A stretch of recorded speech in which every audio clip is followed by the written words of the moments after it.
Hello, everybody, and welcome to episode 10 of Masks and Mimicry. Today, Yes. we're going to talk about Vampire the Masquerade. And for the next couple of these, we're going to talk about Vampire the Masquerade. We do a lot of Dungeons and Dragons chatter. So much Dungeons and Dragons. And we generally all of our stuff's applicable to mini games, but a lot of things we've been discussing lately are more action Current. adventure, D&D appropriate, even if Yeah. they're not specific to D&D. So, And also current, as we both have active campaigns in yeah. Dungeons and Dragons. So easy to relate to. And whether you like it or not, Dungeons and Dragons is the most popular tabletop game. So, It no, is. that's why it gets so much attention. But today we're going to talk about World of Darkness, specifically Vampire the Masquerade, Session 0, and generating character ideas, getting inspiration for character ideas. We're going to do a series of these going into different aspects of creating a character for Vampire the Masquerade.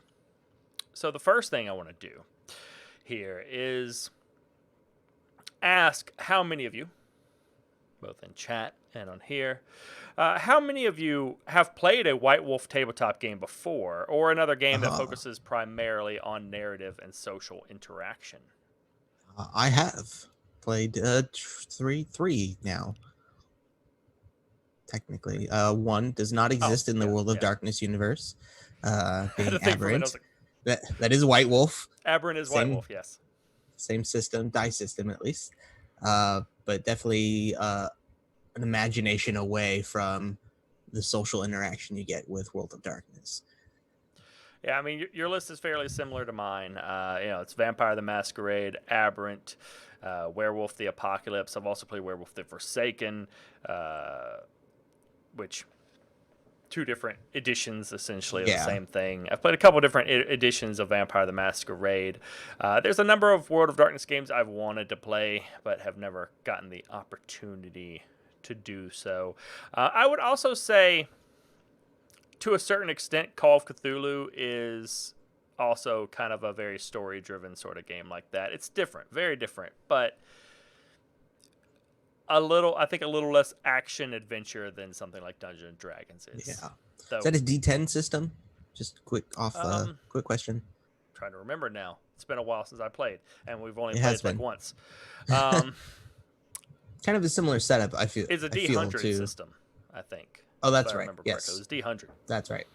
Which is still, I mean, D10 kind of. Sort of a D10, yeah. You know. So on that line of and again, chat, feel free to throw in with what you've played as well, and to address this as well. What games you have played, and looking at the character creation process, what stands out to you for ways that it varies from like action adventure games like Dungeons and Dragons? Well, I've played first and foremost the Masquerade VTM 20th edition, I believe, is the most recent one that we've all kind of touched loosely. I've played Werewolf the Forsaken. I presume it was first edition, and we've played Dark Ages, Vampire Dark Ages as well, a long time ago. Yeah, that's true. Been a minute. I kind of group Dark Ages and Masquerade as, largely one system, even though they're separate rules, new editions, same concept between them. I find between action adventure like Dungeons and Dragons is much more free form. Your choices are heavily inspired through existing worlds out there in a very magical based setting, typically. And that gives you a lot of freedom and power to come up with story. And the World of Darkness is much more realistic and very focused on where they try to drive certain backstory points home, depending on whether you're vampires or werewolves or things like that. There's a lot of specific rules to them that just don't exist in the action adventure setting. Yeah, that's interesting because I agree with you, and yet my take is a little bit opposite. But I think both are accurate in different ways. Because I feel like Vampire the Masquerade is more open for creating your character, but in a different way. I definitely agree that when it comes to looking at some of your background origins and things, VTM is more realistic. So it's kind of, there's only so much you can do. I mean, you start as a human. Right. You're that bound is to certain rules. there's certain rules about and realities about the world that just are a thing. Whereas in like Dungeons and Dragons or Pathfinder, there's a lot more variety to that. I think after that point, though, when you get into other aspects of creating your character, it's much more freeform and open. Because to me, the process is much less driven by mechanics and performance. Like even for me, someone who tends to focus on character story primarily, as my primary thing creating like even a D&D character, I'm still highly concerned about how good my character is going to be in combat. Mm-hmm. I don't want to make someone who's useless in combat. Yeah. They have to have a role. They have to be able to fulfill that role and be successful. And you still have that to some extent in Vampire, but it's much less emphasized. It's much more about the story than about your individual performance, because no one wins Vampire. You win Right. D&D. You win battles. You succeed. You advance. No one wins in Vampire. It's just a matter of how long until you lose, more often than not. And especially in such a social-driven setting, which we mentioned that Vampire is very social. There's combat. There are rules for combat. It does happen. But from my own understanding of your take on it and what little I have done within it, it seems combat is a side thought largely, and should be, in that it's very focused on your interactions with the NPCs, the DM, and the players around you, rather than combat. I think your character concept and the group concept drive everything. And it does in D&D, but a lot of times the group concept is like, okay, well, this is what we are, but then it quickly drills down to, this is your role, this is my role, this is your role, and this is how we function together in combat and fulfilling all these things and making sure we function well. Doesn't necessarily have to go deep into that, but it often it's a talking point. Whereas in Vampire, it's much more about the story element and the social elements of the group concept, and roles tend to be, okay, well, what kind of social element are you the muscle and the intimidating guy, or the suave person that lies really well to people? Because a lot of the encounters tend to be social. You can't in Vampire, you often can't get very far through combat alone. That's not to say combative characters aren't very useful, because they are, but combat alone is often just going to end up getting you killed very quickly. Because as much as you've of a good character as you make combatively wise, there's always a way to kill you. Right. And this is a game setting where it actually encourages the storyteller to, if you mess up badly enough, to kill you. It's not like, no, you shouldn't try to kill a player. It's like, no, if they messed up badly enough, it's a dark world with forces, in the setting that they're quite ready to just nix you from the situation. In that kind of world, it's do your job or get snuffed out and you're gone. And I think I was thinking about this earlier, and it occurred to me that in a certain way, when it comes to character creation and evolution of your characters, action adventure games like D&D and Vampire are kind of reversed to a certain extent. Like most people, it's almost a stereotype now that when people create a D&D character, they've always got a tragic backstory. You've got some kind of a family trauma or something that you have a tragic backstory, and then that leads you to becoming an adventurer and then a hero and yada, yada, yada. But in Vampire, no one is a hero. Even the good guys aren't heroes. There are no real good guys. And going in that it's supposed to be a tragic story. Your background may not be tragic. Your background may have been you might have been a pastor or something. You might have had a tragic background, but you might have also had a perfectly good background. It doesn't matter. But right. Your future is bleak at best. Yeah. You kind of are the tragedy of your story going forward. Even if you succeed, eventually there's failure waiting somewhere down the line, and that failure generally comes in the form of you losing yourself and becoming monstrous. Um,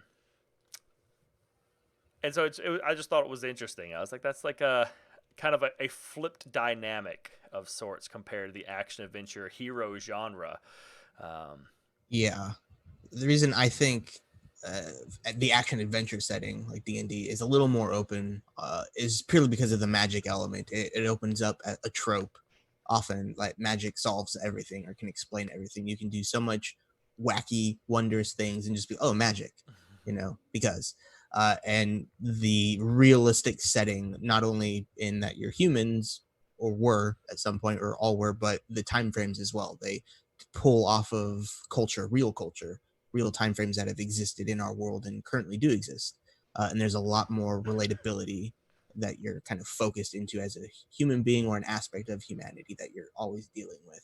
yeah. So before we get into session 0 and talking about all of that, what would you say that you like about Vampire the Masquerade? And if you have anything that stands out, what do you not like about the setting? I don't think there's too much I don't like. Let's start with that. It's a fun setting. Good answer. It's a spin, on our world with a dark twist. Monsters looking around the corner, vampire in particular. I love the political aspect of the various clans always competing with each other, and even people within your clan competing against other people, and kind of the uniqueness that each of those clans brings to the table in the social setting, all vying for very specific things that are very similar but in very different ways. I can say I really like the bleakness. I'm a goth boy deep down, and so I like the goth punk setting in its entirety. Yeah. I like it that it's a game where you can't really rely on physical prowess in combat. Like, I mean, you can to a certain extent, but you're always going to have to depend on other people who are skilled in social stuff if you do. You can't get by only on threat of violence, or people will deal with you. Um, usually through social means. I like that it's a game where you're not a hero. D&D, generally speaking, you're kind of supposed to become a hero through the story, at least in the standard rollout. And Vampire is the opposite of that. Quite literally, I mean, the main purpose of Vampire is the loss of your humanity. It's supposed to be a story about how even if you try to be the hero, ultimately you're not. Ultimately, Yeah. you are driven by this darkness inside of you that is going to chip away at your humanity and make you Very lose things slowly that or you very love. quickly. Yeah. And I like depressing stuff like that, so uh, Yeah. so I'm down Not for to that. not to mention it kind of spawns off of, we're talking probably more modern, Vampire the Masquerade is more modern culture, the Dark Ages, the medieval element of it that carries through it, um, through the backstories of the campaigns itself is really cool as well, because it's a long-lived culture Yeah. that stems from way back into biblical times, and there's a lot to work with. I think the one thing I don't like is, and this fits right in with character creation, it draws out some weird people that want to do weird stuff. Uh, like, especially with people who aren't seasoned role players or aren't mature. Uh, I've had to interact with some people with some real weird characters in the past, and I'm like, ugh, And I'm not even No, I necessarily know. talking about like super awful stuff, just like, you know, people that want to play like a really creepy little kid, and it just comes off as kind of inappropriate. Like, I'm not saying you can't do it appropriately, just how they do it. I'm like, no, not liking it. And so there's just there's some issues like that. Then of course there's the whole issue with Malkavians in general. Um, Yeah. which is it actually wasn't referring to Trask, but there's Malkavians in general, which can be very difficult to role play and do justice to. So that's and that's not something that's fixable. That's something that the storyteller has to deal with and go, okay, we've got to nip that in the bud. They're with such a social atmosphere to it. The amount of, if you're like really getting into it, the amount of kind of acting chops, if you will, like there's a level in which you should probably be very comfortable with getting into that, and a very good Malkavian really dives into the whole acting persona of it, rather than just, oh, it's fun RP, let's do silliness kind of thing. Yeah, I think it's important when making a Malkavian to focus on trying to be respectful of your source material and of any disorders or conditions that you are attempting to portray, to try to do them justice, not make light of them. Or kind of the flip side, if you're not willing to invest that effort, then to make it so enigmatic, since they're supposed to be crazy, they're supposed to be insane, as described, to make it so enigmatic that it's not like a specific mental illness, but literally just larger than life and very non-specific sort of insanity. But I don't want to get too much into specific clans or anything at present. Well, I'm sure we'll get into not those yet later.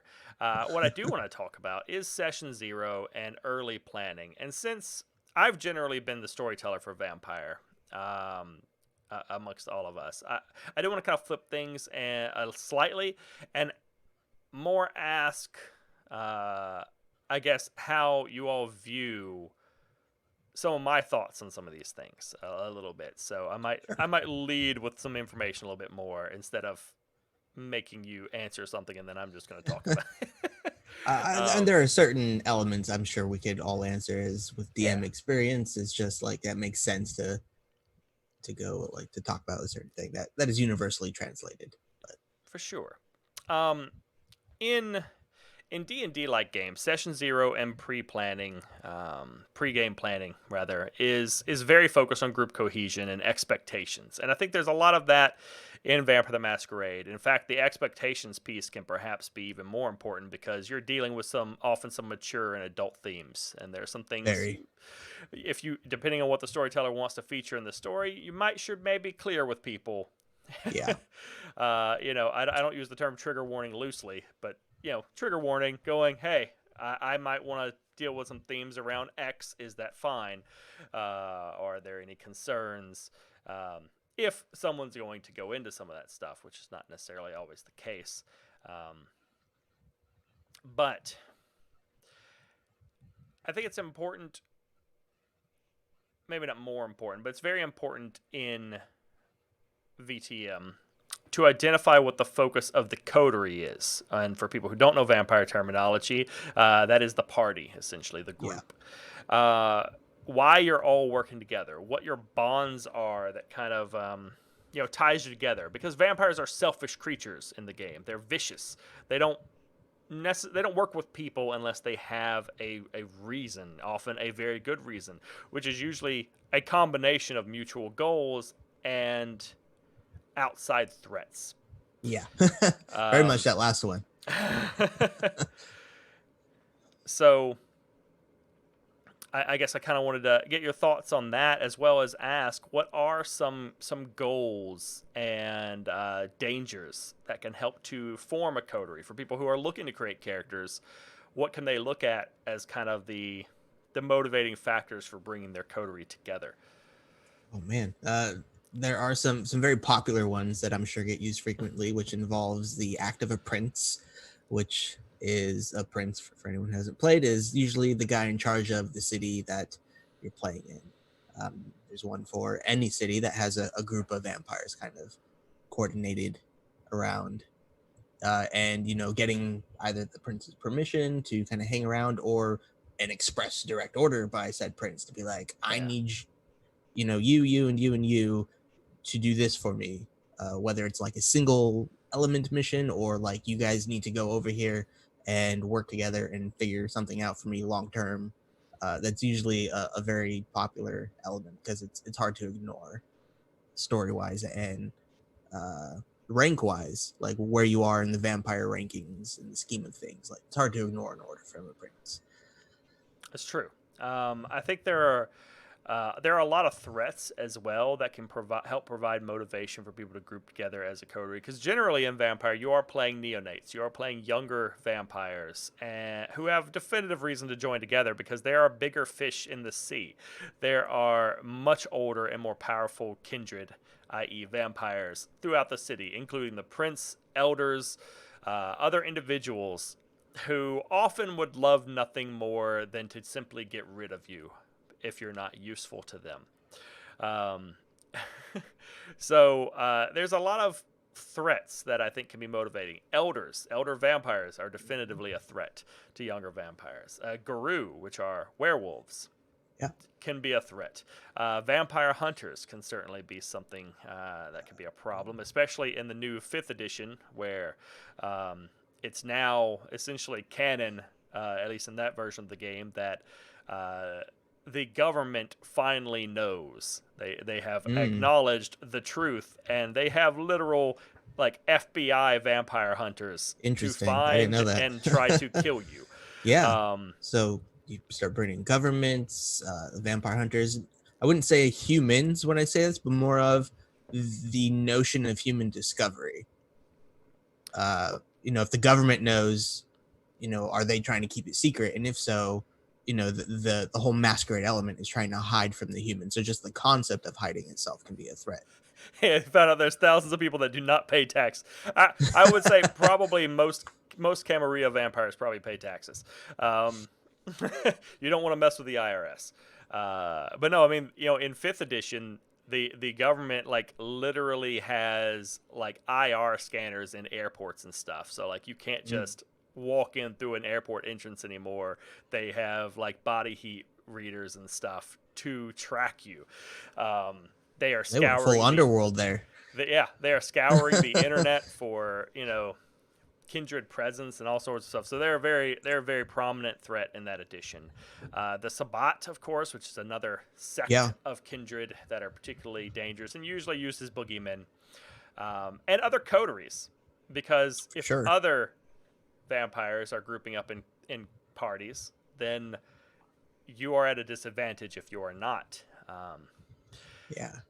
For some other generic reasons for them to get together, I think mutual profit, of course. If you have more business-oriented vampires, then forming some sort of a business consortium, to get together and pool your profits and pool your efforts to make a dent in the city. Because again, the elders don't want you making profit in the city. They don't want you gaining a foothold in the city, so they're trying to keep you down. So you have to group up to compete. They want your profits to trickle upward. Yeah. If you're playing a social group or a political group that wants to climb the politics, again, the older kindred have already ascended to those points. They don't want you there. So you need to group together to struggle up against that. You could just want to own a casino together, and the whole lot of you are focused on different aspects of running a casino. That's valid. You have a territory. It's the casino. I think there's a lot of different ways that a coterie can kind of form. And one thing that I think really matters is what your sect is. Are you Camarilla? Are you Sabbat? Are you Anarch? And I would ask what y'all see as some differences in trying to build coterie cohesion for those different factions. Now, I know we've never done a Sabbat game, but I can speak to that. We have not. I mean, cohesion for the Camarilla, which they follow the Masquerade, the intent to remain hidden. Very strict rules on that. Seems fairly easy. It's kind of the default that you jump into, that the book expects you to kind of jump into. It's much easier to get a group of different-minded people in that setting to work together. Whereas I feel, I've never played a Sabbat game, as mentioned, that the Sabbat are a lot more individual, like of the clans in this about, they all kind of have the same goals. It feels like they're a lot more similar as far as how they work together. There's a certain fanaticism and religious They can all direction. kind of work with each other in that regard. Also, they have they're all forced to blood bond to each other, so they kind of have a mystic forced connection to a certain extent to make them work together a little bit. So there's kind of a heavy-handed mechanic in there that, well, it's blood bond certainly can't force you to actually like each other. You know, it's at least Right. it applies a little bit of pressure to the players to get along to some degree. I would just add that I think the Anarchs are probably the easiest one to make an excuse or come up with a reason to have a coterie for, because in many ways they're the most vulnerable. If you're in a Camarilla city, they already don't like you. Like, they already don't want neonates, younger vampires, to get any power, but they really don't want Anarchs to get any power. Yeah. So having Anarchs grouped together, that is totally necessary in that environment. And if you're in an Anarch territory, which it's actually kind of funny because Camarilla is kind of the default, but in 5th edition, they've almost made Anarch the default starting role. They've really pushed Anarchs as like because they're their own faction now. They used to only be within the Camarilla for the most part, and now Anarchs are their own legitimate faction. Interesting. And they've really kind of pushed that angle a lot.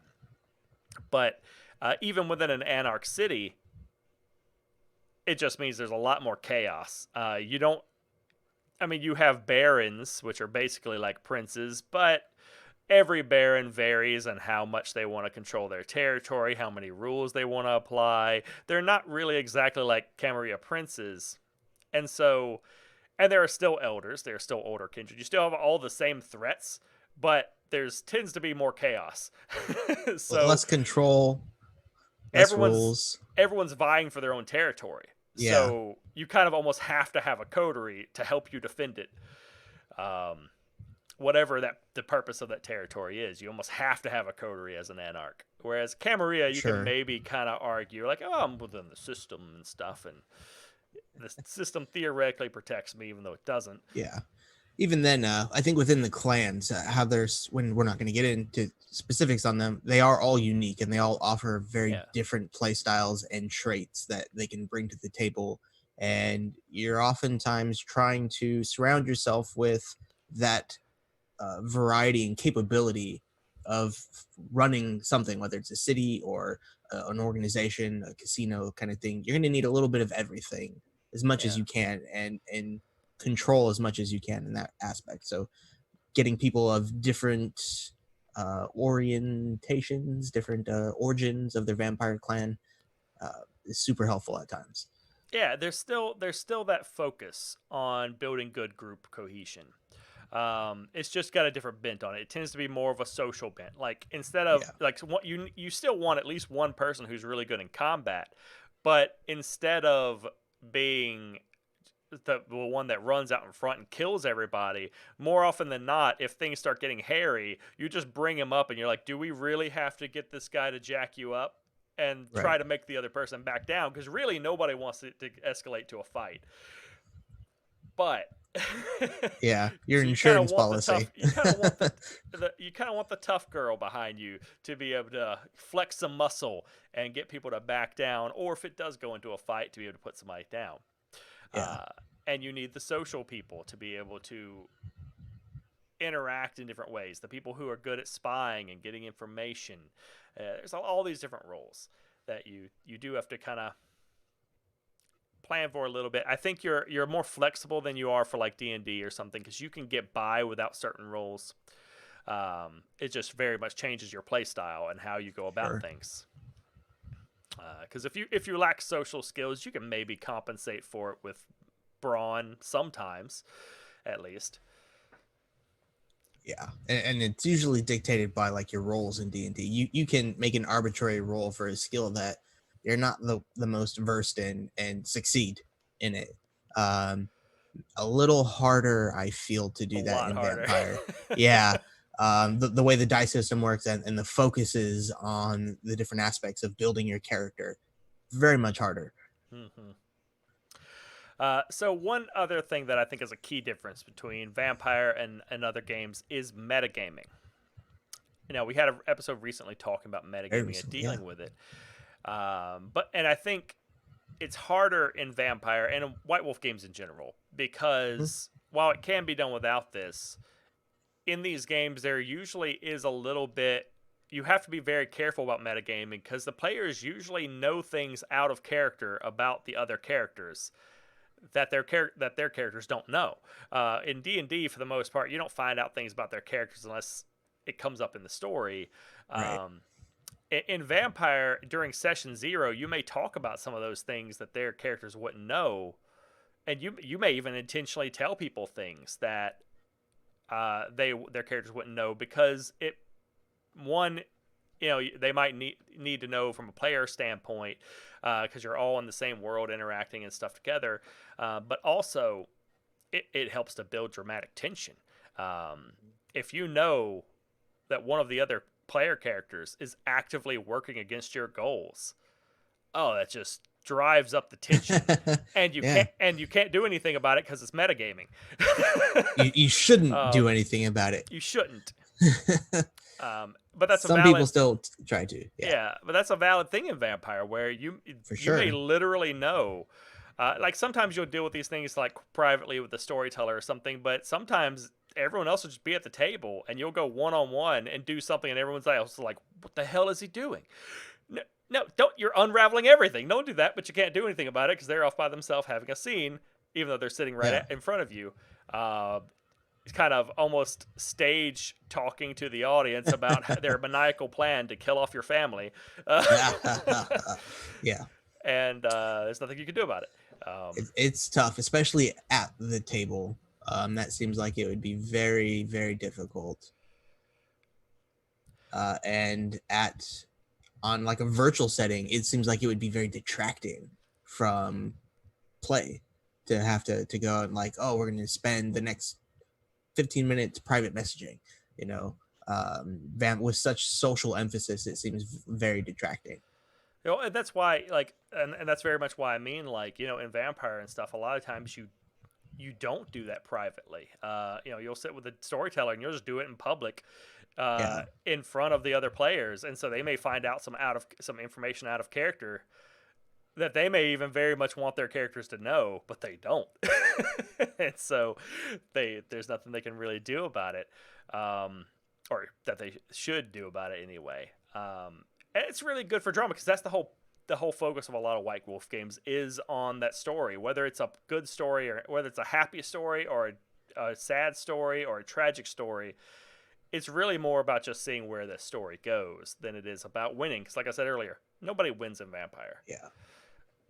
Ultimately, kind of what you're saying is be prepared for that session 0 to have that discussion of we're going to know some things that you might not normally be accustomed to other people knowing. Be prepared to know a lot of things about other characters and to be able to not act upon it. And consider what you may want to share during the session 0 with everyone else and what things you may not want to share. You may want to share only with the storyteller. And that's kind of where I wanted to go and ask. I was looking at chat real quick. In D&D, you want to work together. In Vampire, you want to screw one another over. Not always, but usually, eventually, you do at least a little bit. At least one person, maybe. You're going to mess up somebody at some point. Let's see. You feel that Vampire works better in groups where people are more comfortable with RP and have been doing it for a bit. I agree. It is a more kind of mature tabletop game in that you need a certain level of maturity to handle some of this stuff, because if someone's doing something against your character, it takes a certain outlook to look at that as, oh, this is going to be fun, instead of, what are you trying to screw all my stuff up. I'm going to kill you. It's certainly a hard one to jump into as your first RP setting. Which was the case for me, but yeah. And on like forums, no less. And that's, I think the metagaming aspect is something we haven't done too much about in No. our few vampire games. And so I kind of wanted to ask on that, like kind of looking back, what are some things that you think would have been interesting for other players to know in Vampire, like about characters and stuff, or about your characters, but not their characters to know, but just metagame knowledge for other players to know going on as the game is going. I mean, it's certainly interesting to know kind of who uh, is siring, your fellow players. Sire being the person who turned you into a vampire, and kind of what they represent, which certainly tells a lot storytelling wise because they're typically involved somehow, whether large or small. Um, and it would have been, in some cases, I think I knew it because it was brought up in the sessions we did. In some cases, it was very much hidden. And kind of knowing that starts to make your own internal thinking process start to shift. Like, you're seeing these connections between the sire and maybe a prince or something. And then you start forming out of character plans. I'm like, I can see kind of what might be going on here. You have to try not to act upon it. Yeah. And that's actually one of the things I thought of as an example, was like my character Sigismund. I think other people knowing about his outlook on vampires and some general information about his relationship with his sire would have been interesting because I could see it adding tension going into them becoming a coterie and everything, knowing that he hates all of them. And if he could, he would kill all of them. But he can't. But he wants to. The entire time. He thinks they're all an abomination. And he would just happily behead every one of them if he gives them the slightest excuse to do so. And on top of that, knowing about his conspicuous consumption flaw, where he literally has to consume the heart and liver of things that he feeds off of, would have been fun because people would just like, oh, he's sneaking off in the woods, and they're like, well, why is he doing that? And then out of character, they're like, I know why he's doing it. He's going to get us all discovered. It's awful. You That's like a perfect point. All clans have kind of this, I don't think that was a clan-based thing, but all clans have kind of a weakness to them. And knowing other characters or players' flaws that they've picked, as well as their clan weaknesses, can certainly get you to accidentally start thinking ways to work against them that you shouldn't know.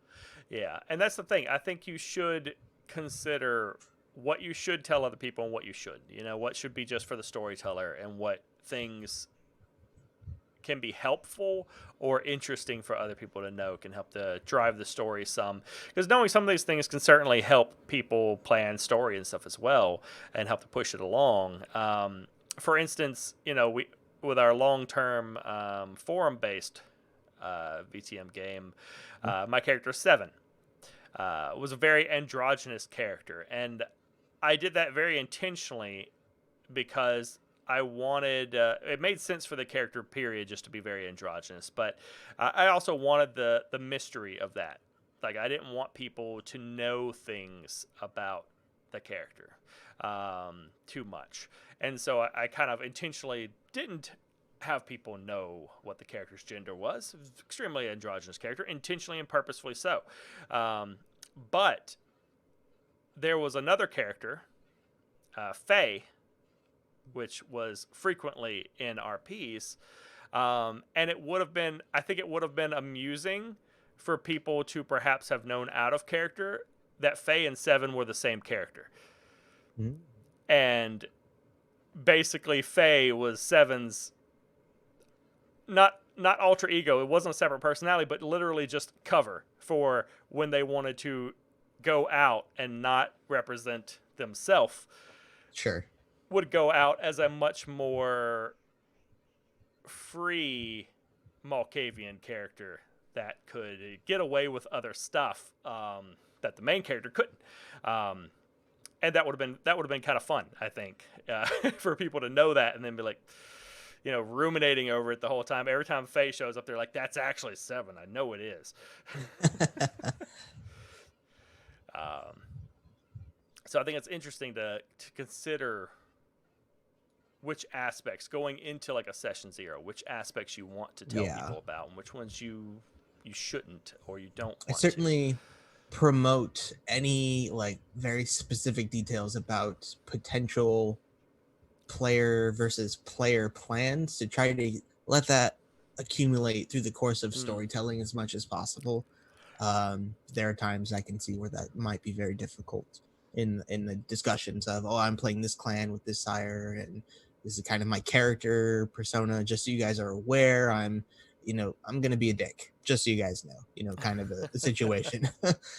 Well, I very much kind of agree. I think like certain things, like if you're, if you have plans that run counter to someone else's, and you're planning on something that's going to kind of screw over another player, you probably shouldn't tell them ahead of time. You might want to discuss it with the storyteller or something, but you probably shouldn't tell them like metagame knowledge just so they know, but let it happen in the story. Let you with the storyteller have a little aside where you start to do something and they're like, wait a minute, that is not supportive of me. That's going to screw over everything I want to do. And so then they're just like kind of glaring at what you. What are they talking but about? There's nothing they can do about it because their character doesn't know. And I think that leads to some interesting gameplay. I do think that, I think Vampire tends to have some PvP of that regard. Not necessarily like physical PvP, but some social PvP and some political PvP that happens. But I think it's best when the players aren't trying to have that. They're not trying to manufacture it and say, I'm gonna screw somebody over. But it's just the story happens, and they're like, well, I got to pick between the thing I want or the thing you want, and you can go to hell. It usually kind of comes up and, they're for this thing. No. I'm not doing I'm that. not. What can we do about this? Let's see. I'm not okay with that. I'm not gonna. But I don't want them to know where my haven is.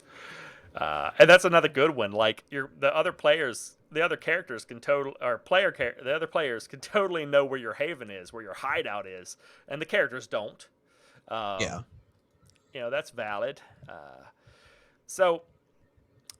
Getting into like 53 minutes in, so we can have a longer episode. Yeah. I'm running down to my last few here.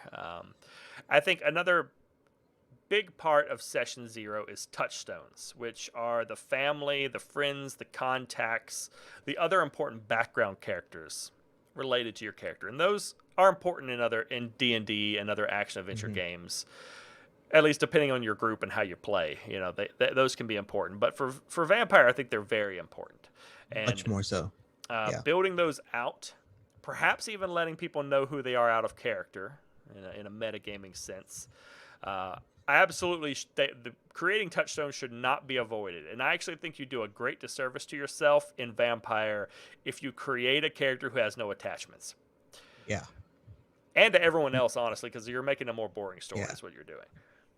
Right, and not just no attachments or like some attachments. Spread your attachments out in different genres or cultures or aspects of the world. Not just all my friends are vampires. That's all I know now. Throw some humans in there, give yourself some conflict with the group with having human friends, as well as yourself with having human friends. Yeah, and I think the touchstones, your human friends, your human family, even if you don't interact with them anymore, that they are important to your character. Yeah. Is important. Now, that doesn't mean you have to think that your family is important. You could hate your family and be like, they're not important anymore. But you should still have old friends. Hate is important. Old friends are something that are important. Because especially if you're playing like a younger vampire, I mean, it's important for building character. It's everyone should have people that are important to them, unless you're already a monster, in which case the game's kind of pointless for you. There's no descent of humanity to happen. But also in Vampire, touchstones are big flaws. They are vulnerabilities because they can be targeted. They can be hurt. And not mechanical ones. They can be killed. They can be turned into vampires. Yeah. And flaws are good in Vampire. In in D&D and other games, flaws can be good. Oftentimes they're detrimental to combat, and so they're kind of viewed as like a negative Usually thing. mechanical. Yeah. But in Vampire, flaws are good because, again, Vampire is not a game you win. It's a story that you enjoy. The game you play and enjoy. Stories need conflict, and conflict needs vulnerabilities. If your character has no flaws, if they have no vulnerable points, then what is the storyteller going to go after? What are other players going to have to fulfill a vacuum for? You need those flaws to help flesh out and give direction for the story.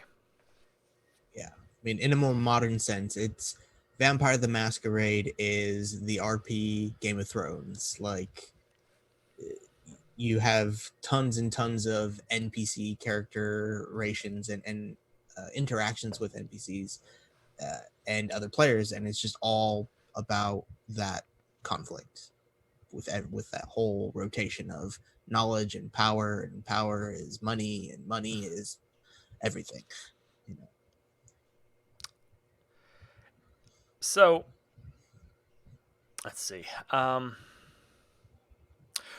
When you build out a character's background and their touchstones, what would you focus on for discussing with the storyteller? And I'll go ahead and start on this one, just to give you a minute to think about it, because I'm always springing these questions at random at you. I don't get to know these beforehand. It's more fun this way for me. I would say one is how old your character is, how long you've been a vampire. How long? Total age. Yeah, how old they are as a human before being a vampire, how long they've been a vampire, all of that. Really important, because that determines things like who's still alive from their family or friends, all that kind of stuff. I think also thinking on who's important to them and why they're important to them. And some of these are some of the same things I've mentioned for D&D as well, especially that why question. Where matters a lot as well. Yeah. But also how this could be used against them. And not necessarily in the context of making sure, again, that it's not useful to be used against them, but is it valuable to the storyteller? Is this something the storyteller can use in the story? I think is important for looking at. Absolutely. I definitely think starting chronologically certainly gives a helping hand to kind of get you to where you want to be. Looking at your human years, figuring out what you were, who you were, all those connections you talked about, and then the moment of how things went the other way for you, and whether or not there was a lead up to it that you were unaware of or were totally aware of and became okay with, and what that moment felt like to you. Yeah, I think that's a very defining feature for the rest of your character, and knowing how you feel about it, how it happened. Are you okay with it? Are you not okay with it? What does it mean to you? Like, it's super important. Yeah, I think that's one of the things that people should do when making a character in Vampire. It's not necessarily a prerequisite, but I think ideally, which just like for chat, flaws do very much help to round out a character. Sure. But I think ideally, when you get sired and turned into a vampire, when you get turned, that should be difficult. And I think that applies to many different types of kindred, because it should be difficult either because you don't necessarily want to be a vampire and this is a difficult transition, or you may even be in some cases you may be being punished. You may be a vain person who has been turned by a Nosferatu, and now you are hideous and deformed. It should be difficult. It shouldn't be an easy transition. Or if you're someone who actually wants to be a vampire in your backstory, it should be difficult to obtain. It shouldn't be something where you want to be a vampire, you're totes cool with that, and your sire is like, well, I'm totes cool with making you a vampire, yeah. But instead, you have to work for it. Because why are they going to give it to you for free? You want it. You've got to earn it. You're going to do work for me. You are going to spend 20 years as a ghoul being my manservant, and then I may decide to turn you. Yeah. And I do think there are certain exceptions to that. And I also think there are more creative ways to make it difficult. Like, okay, maybe it was an act of passion, and your sire is just totes in love with you, and decided to transform you, and you are super okay with it. But then afterwards, your sire went, "Oh shit, I shouldn't have done that," and bolts. Yeah. And you're That like, was a "Oh, mistake. that's My not bad. good. Now I'm by myself." Or it really ticked off a rival or the prince or someone. And so Yeah. even if it gets kind of smoothed out, it's still wrinkly. It's still not smoothed out, and it causes conflict and problems for you. I think the act of siring itself is such a good source material for so many potential For sure. issues you can build in there. And I really like the question, what did you lose in the process? Because you lost something no matter what, whether it was your humanity, which is a lot of cases, some clans a little less so, but in general, you lost something. What was it? Was it multiple somethings? But Yeah. you're not walking away from that turning event unscathed somehow. Like, I think it's that's just really not good, actually. That is a really good question to ask, because you certainly gain a lot. You gain immortality, you gain power, but you most definitely lose things. At the very least, you should lose some things. Maybe you can never see your family again, without putting them at risk. Uh, you lose the ability to enjoy certain things at the minimum that you used to like. Um, Yeah. That's good. That's good. And I think it focuses people's thoughts in the right area too, which again, Vampire the Masquerade is supposed to be a story of personal tragedy and horror. You're supposed to lose things. That's the point. You're trying to gain Right. things, but you're going to lose things eventually. So anything else about Session Zero? Um, I mean, we talked about it, touching on the theme of, or the tone, if you will, of acceptability of things. We live, especially these days, in a very PR world. Acceptance of things and unacceptance of things, culturally speaking and Mm-hmm. ethnically speaking. And you really, really need to make sure everyone's on board with touching upon very forbidden things at times. Super, Yeah. super important. Is very much the case. Like, it can be a very mature game. It doesn't necessarily have to be super mature, but it can be a pretty mature game, and it's important to make sure everybody's know where people's limits are, because even with people really well, you don't know everything in their past. You don't know everything that they've had to deal with, and so there can definitely be some things that you might not think are an issue, but other people think are an issue, especially if you're going anywhere near anything like sexually oriented or Yeah. race oriented, or like drug use or anything, or addiction, anything like that. And addiction is kind of tied close into vampire because they're all essentially addicted to blood. So, some of those things you definitely want to just get a sense of what people are Yeah. okay with and what they're not. As a player, I would stress to take a moment to think about the character you're making, as this is a very human, very realistic setting, talking about all those things. How much of you are you putting into your character, and are you okay with how much of you're putting into it? Because that, aside from the other players, you're going to have to deal with things on your own end as well, and Yeah. you want to be careful that you're not bringing up things mentally that might even just stress you out, that are your elements, because it's very easy to put yourself into these types of characters. And I would also say with the the potentially adult and like mature themes and stuff, that's not just on the storyteller, because players can certainly introduce some of those as well, and so players should reflect on that as well and think, if there's anything that might be an issue that they want to explore, or that might be an aspect of their character, they need to make sure everybody else is okay with that first. And if they're not, then don't put that in the game and don't build that into your character. The storyteller for sure, needs to think of anything they want to bring out and make sure that's okay. But I think the players as well can be instruments for that. Time frames. I think that's an interesting aspect because it can certainly affect character design. As far as like chronological time of when you're playing, the Masquerade has a year range roughly. I don't know how 5th edition kind of sets its time stones, but depending on what year you pick, it certainly dictates what you might be capable of doing or not capable of doing as far as technology goes. So bringing that up, setting the scene and that state to allow your players to realize, oh, well, cell phones, maybe not a thing yet, or like the beginning stages of it, later stages of it. Like how far into tech are we going?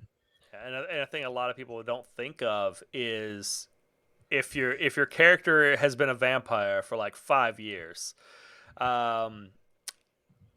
that's were they a ghoul before that, or where do they stand?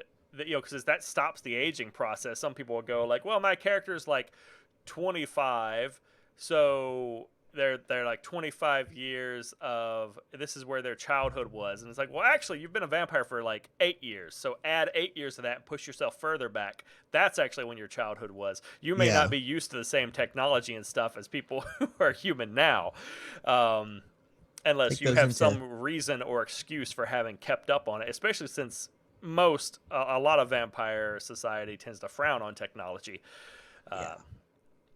Depending. Be prepared to work around those things and to talk about them and utilize them to benefit or to your flaw.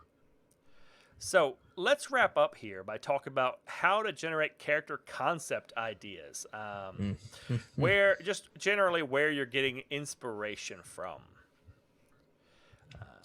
Oh man! And I could say for me, the first one's music, which it helps because I listen to a lot of dark and gothic music, some industrial and stuff like that. So my music is already tends to be in the genre. And usually if I don't use a song to inspire a character, after the fact, I'll hear a song that makes me think of my character. I'm like, well, that's my character's new song now. Yeah, music is such a good one to work with, and there's so much dark, like electronic, gothic music out there that's just really good to listen to. As far as like conflicts go with the character, I haven't done it yet, but I was just thinking about it now, like looking back to like Shakespearean drama, because vampire is heavily a drama based thing, and kind of using certain tropes from those plays from the Shakespearean era can certainly lend some elements to pull from. I would say do and don't like draw from the Underworld series. Like there's elements of it that like totally pull from, but largely just like whatever you know about that, it doesn't apply to this. You can maybe draw from the first one. Yeah, that's about it. Don't after that, don't separate what you know about vampires if you're coming into this fresh, especially from what you see on television. Come into this with an understanding that this is nothing like any of the movies you see or like be prepared. I actually think there are some good movie examples, and I actually think one of the best ones is Interview with the Vampire, because all the vampires are assholes. Even the one you're supposed to be rooting for is kind of still an asshole, but they're not all monsters. Some of them are definitively monsters, and some of them are just jerks. And that kind of fits VTM pretty well. Like, nobody's good, but some people are real bad. And so there is at least a line there. Like, you don't have to be good, but you don't want to be on this side of it. And it also, I think, has some good examples of the descent down humanity, which is a focus for Vampire the Masquerade is the loss of your humanity. And if you watch the main character Louis in that movie, he goes from someone who gets turned, who very much does not want to be a vampire and thinks he is an abomination, and tries to struggle against and refuse to feed on people and all this stuff, to at the end of towards the end, he's like, I mean, you gotta eat. I tried, didn't work. And that's very much VTM. I'm like, you very much have characters that get turned, and they're like, I can't hurt people to feed. That's not gonna work. And then you speed up 5 years down the road, and they're just like, yeah, pass me my human. Yeah, I'm not gonna kill them. I'm just gonna feed on them. And then you skip 100 years, and they're like, oh, I killed another one. Whoops, my bad. Yeah. I'll get into Game of Thrones. Politically speaking, you can certainly pull from inspiration on Game of Thrones-esque type things, not just Game of Thrones, but other things like that, where there's a lot of that social conflict going on. It very much feels similar, I would say. Yeah, well, I actually think there's a lot of good parallels in there. I mean, you can have Eddard Stark is a pretty good example of someone who's kind of good. He's got some dark side to him, especially if you've read the books. He's got some darker elements kind of mixed in there. Not necessarily evil or anything, just some shady past type stuff kind of built in as well, that gets alluded to. But he's very honorable. And you can totally play a very honorable vampire character who does what their liege lord, their prince, tells them to do. And that's what he does. What his prince tells him to do, he does it. Even if he doesn't really want to do it, he still does it because he's loyal. And that's totally viable. And then you have little snot rags. Don't even have to say the name. No. Yeah. I think there's some good examples in there. Another one I would say is Lost Boys, which is another vampire movie that I think is a pretty good example for anarchs, like a little bratty anarch coterie. It's also one of my favorite old movies. And it has some good elements in there that are definitely vampire. There's actually a Vampire the Masquerade TV show from ages ago. I've never seen it, but I've wanted to find it and watch it at some point. It only had one season before they canceled it. I've heard it was pretty good. I think The Godfather is pretty good on that kind of for certain characters, for that kind of politics and manipulation sort of element in there. How you're, especially for certain clans and certain vampires, how you're organizing and controlling the family. I would certainly say look at movies or television shows, even animes or whatever, that kind of focus a lot on anti-heroes. People who are willing to do some pretty dark things, but you're still ultimately rooting for, even though they're just crazy or they're very much evil, but they're still kind of the anti-hero of what's going on. They're the main person. Look at some of what's going on with them mentally speaking, and you kind of draw from that too. Yeah, you could have some books. The Vampire Lestat is good. I wouldn't recommend any other Anne Rice movies, but other than Interview with the Vampire. But the Vampire Lestat book has some good examples of things in there. And that, I guess, Interview with the Vampire kind of gets into that book too. But and of course, video game wise, there's always Vampire the Masquerade Bloodlines, quite literally. Yeah. I think it serves as a really good and easy primer to how things are for people who have never played Vampire, trying to get a grasp on things. Go sink 20 hours into VTM Bloodlines. You'll get it. The Elder Scrolls series touches on vampirism as well. Different setting, different way they do so, but you can certainly pull from certain aspects of it, storylines that they use, whether you play ESO online, there's certainly that in there as well. Skyrim, Oblivion, Morrowind all have vampirism in it that you can draw from, and just good writing typically for their stories and kind of pulling elements out of that.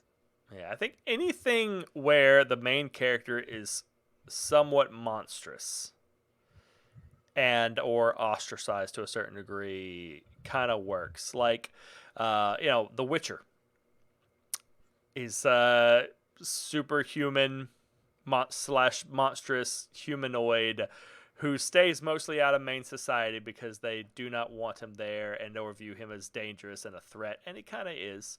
Uh, he kind of views himself as a monster, and he is to some extent, and he's very much not. You could have a character that's kind of like that in Vampire. Goes around, they do things because it's profitable to them, and they can maybe do some good here and there. On the whole, possibly going to do more evil than good in the long run, but for now, you can try. Right. And then I would say, once you've gotten your inspiration, the next, I think, most important part is what are the goals that you can definitively work towards with your actions? Not just what are goals you hope happen, like the DM presents a storyline that you're now interacting with and you're like, oh, this is my chance. What are things you can do as a player to reach those goals? Come up with those goals and actually work towards them with your actions through storytelling or social elements to make them happen, rather than letting them kind of just filter in like an action setting might function like. For sure. Well, I think that is about it for this particular episode of Masks and Mimicry. I want to thank everybody for hanging out with us, for checking us out, and for having a good conversation. Our next episode, which will be in 2 weeks, is going to be on human backstories and touchstones. Going to do more of a deep dive into some of the things we've already talked about a little bit. Go into maybe some of the processes for building them out, for fleshing them out with detail. Some things that should be considered, some things that should perhaps be built as touchstones. Where there are interesting things you can do and how you can make them useful for the story, for the storyteller as well. Also, on this channel, on Fridays, I have VR game streams, and on Sunday afternoon, I have Star Citizen streams. So you can come check some of those out. And otherwise, go ahead. No longer. Oh. Once a month. No longer once a month having Camel Unchained vodcast. Because we're done. I will have a video about that for myself on my channel up at some point in the future once I get done with editing it. But look forward to that. Maybe. Maybe. So, until then, remember, if it's a coffin, it's probably not a mimic. Good night, everybody. Night.